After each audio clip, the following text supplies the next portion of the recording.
installing Microsoft Word on an Android device, and you can start using it in just a few minutes.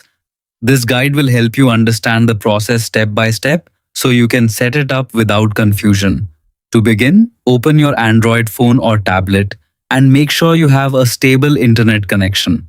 Next, go to the Google Play Store, which is the official app store for Android devices.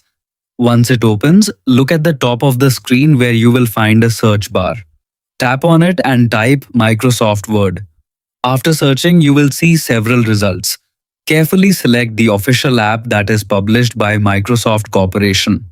This is very important to ensure safety and get the real version of the app. When you open the app page, simply tap the install button. The download will start automatically and the app will install on your device within a short time depending on your internet speed. Once the installation is complete, tap the open button. Now you will be asked to sign in using your Microsoft account.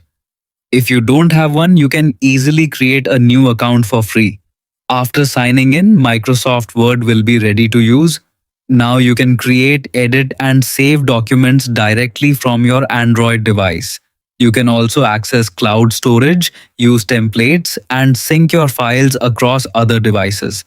Finally, you can easily create, edit, and manage documents anytime directly from your Android device.